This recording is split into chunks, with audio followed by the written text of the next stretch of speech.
ఇక అర్ధరాత్రి ఇళ్లను జ్యువెలర్ షాపులను లక్ష్యంగా చేసుకునే దొంగతనాలకు పాల్పడుతున్న ముఠాను పట్టుకునే క్రమంలో దుండిగల్ ఎస్ఐపైకి వాహనాన్ని ఎక్కించే ప్రయత్నం చేస్తున్న దుండగులు ఈ సంఘటన ఈ నెల 22వ తేదీన జరిగిన ఈ సంఘటన సంచలనంగా మారింది. దీంతో పోలీసులు ఈ కేసును ఛాలెంజ్గా తీసుకొని ముగ్గురు దుండగులను అదుపులోకి తీసుకుని వారి దగ్గర నుంచి 17 లక్షల విలువైన వాహనాలను స్వాధీనం చేసుకుని నిందితులను రిమాండ్కు తరలించారు. 23 మిడ్ నైట్లో జరిగినటువంటి ఒక అటెంప్ట్ మర్డర్ మా ఎస్ఐ గారి మీద జరిగినటువంటి కేసులో ఇన్వెస్టిగేషన్ చేస్తూ ఉంటే మనకు చాలా ఆసక్తికరమైన విషయాలు జరిగాయి, తెలిసాయి. మనము ఈ కేసు ఇన్వెస్టిగేషన్లో భాగంగా ఇవన్నీ చూస్తే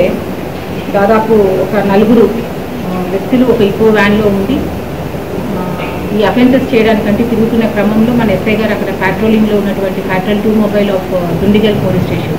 ఈ పేట్ బషీరాబాద్ లిమిట్స్లో ఆ రోజు నైట్ డివిజనల్ ఆఫీసర్గా తిరిగే క్రమంలో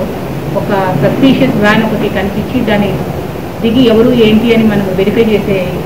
టైంలో వాళ్ళు అలర్ట్ అయిపోయి ఎస్ఐ గారి మీదకే ఫాస్ట్గా వ్యాన్ని రైడ్ చేయడం అనేది